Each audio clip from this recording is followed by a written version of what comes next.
How does the planning cycle go on, right? How do we start the process? We start the planning process by setting objectives. Then we plan strategy. Strategy will ensure that these objectives are in fact achieved. Now we break up strategy into programs. That is, we decide tactics. Tactics follow from strategy. Strategy is long term. Strategy involves the commitment of long-term commitment of resources. Strategy involves taking decisions which will not be reversed in the near future. Tactics, on the other hand, is short term, medium term to short term. Tactics also involves the utilization of resources, but this is resources, much smaller amounts of resources and for much shorter periods of time. The commitment is for a much shorter period of time. Tactics help the implementation of strategy. Implementation is followed by a review of the implementation of the strategy. This review feeds back into objectives because sometimes we may find that objectives need to be revised. Now, following from this planning cycle is the time horizon of planning. There are broadly two kinds of plans. There are long-term plans and short-term plans. Long-term plans involve a significant commitment of resources by the company. For instance, if the company decides to go in for forward integration, that would be a long-term plan. Let's assume a company like HCL, which is a manufacturer of PCs, personal computers. If HCL decides that it is going to enter the retail selling of PCs and decides to set up a large network of electronic shops, then that is a significant long-term commitment of resources, right? Now, this is one example of a long-term plan. Alternatively, you could have a company, let us say like Bharti Airtel.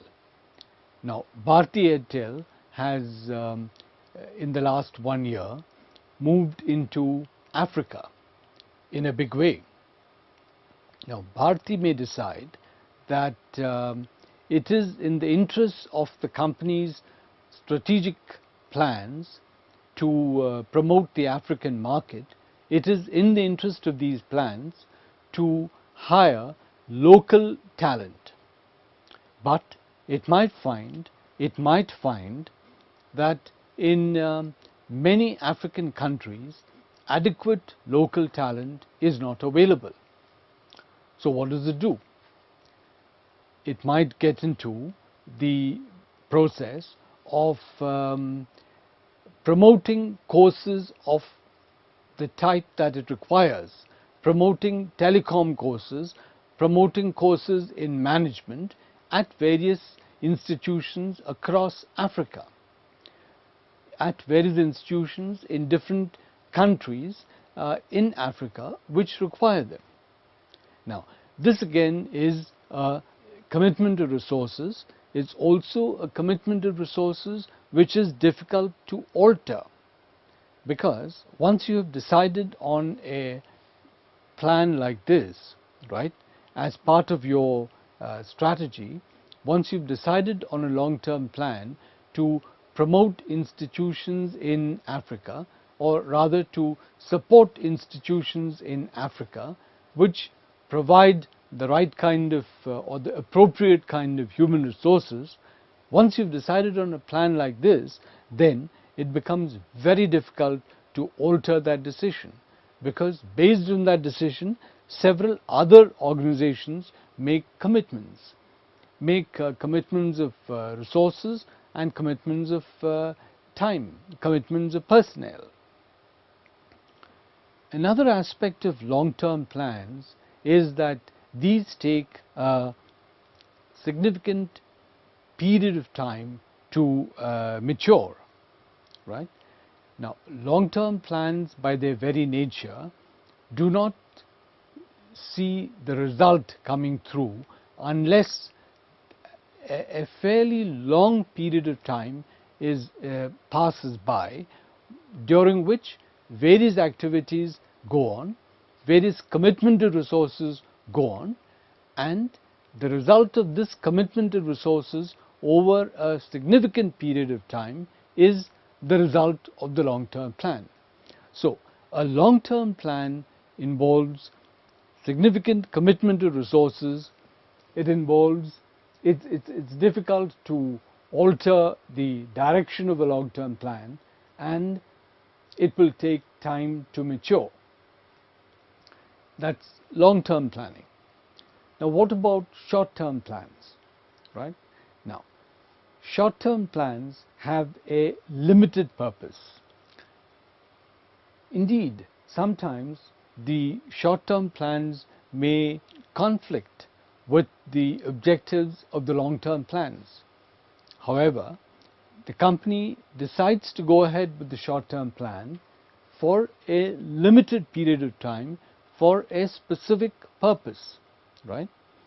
However, it is important to ensure that there is no fundamental conflict between short-term plans and long-term plans. All short-term plans must ultimately be aligned to the long-term plans. Let's look at a practitioner of management trying to see how long-term thinking and short-term thinking can be integrated. How do you balance short-term and long-term thinking in what you do? It's tricky. Short-term thinking has to be very focused and precise. We need to budget for next year exactly what we want those numbers to be.